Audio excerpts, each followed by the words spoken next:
Scott with Rendell Certified Cleaning Services, and we had posted a few, we actually posted a Facebook and a Twitter question if you had any burning questions about cleaning that we might be able to answer. And we had several questions, so today we're going to cover two of them from Sandy. Thank you very much, Sandy. These are awesome questions.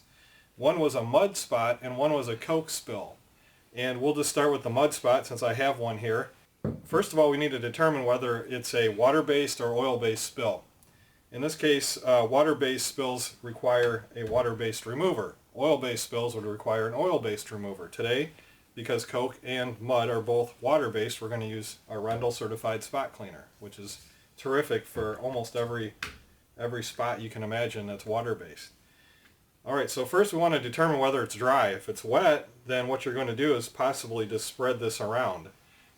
And this is kind of wet. I can feel it in my fingertips. I'd let this dry. Coke is a different story. This mud is the only circumstance where I would let it dry first before attempting a spot removal because I'd want to vacuum it. Anything with soil, if you spill wet sand or mud or anything like that, let it dry first. Any other spill, Coke, Pepsi, coffee, tea, go ahead and spot clean right away. Alright, so I've determined whether it's wet or dry. It is slightly damp right now. If there's any chunks on it, kind of peel those out or just vacuum it. So I'm assuming that this is dry now. It's not, but I'm going to go ahead and vacuum anyways, just to see if I can get some out or see if it spreads.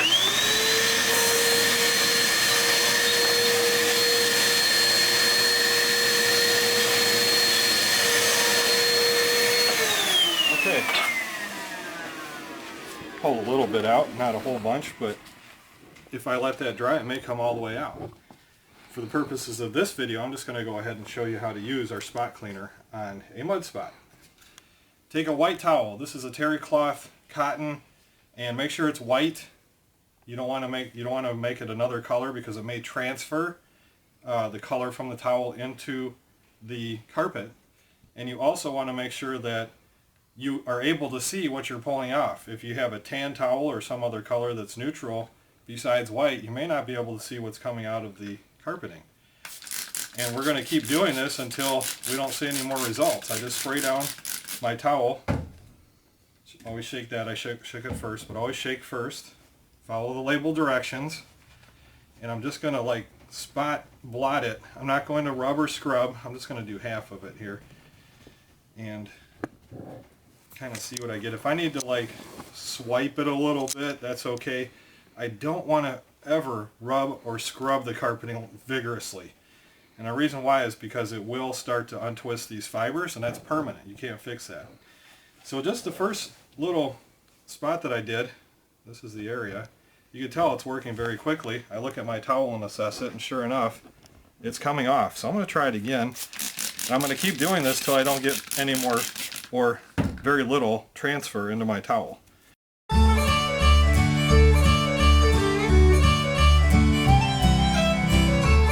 Let's see what we get. That's a little bit there, not too much. Let's assess it. No, that's way better.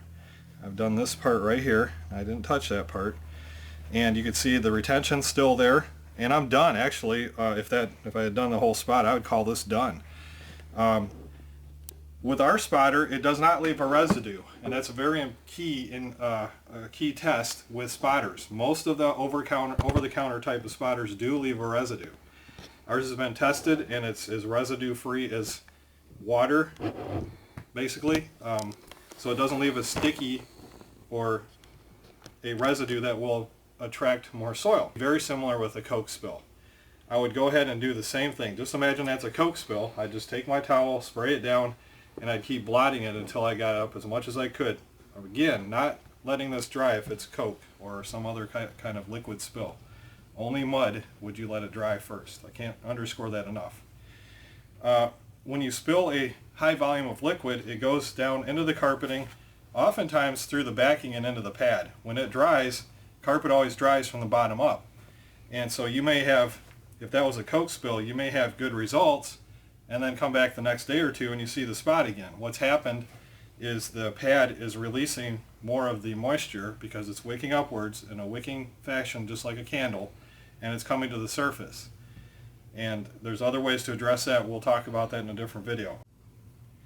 If you don't have our spotter and you're in a pinch, you may be able to try 32 ounces of water with Dawn. Make sure it's Dawn non-concentrated. This one's called Simply Clean. It's non-concentrated, and you use it, it doesn't leave as much residue as a concentrated would. What I would do is take 1 tablespoon of the Dawn and add it to 32 ounces of water. This is just tap water.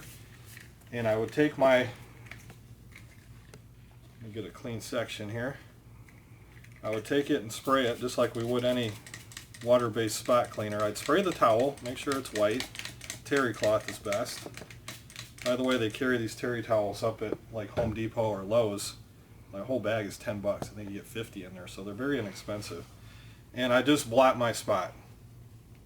But never rubber scrub. I think I've underscored that a lot, but I can never say it enough, because what we see is scrub damage from somebody that's broken out the brush. And what I'm doing is looking for soil transfer into my towel. So whether that's mud, Coke, or any other type of water-based spill, I want to get to it as fast as I can. Except for mud, you want to let it dry first, but Coke, juices, orange juice, coffee, tea, any of those things, you want to get to it quickly. So that's how we do the spot cleaning with a impromptu mixture of Dawn and just water.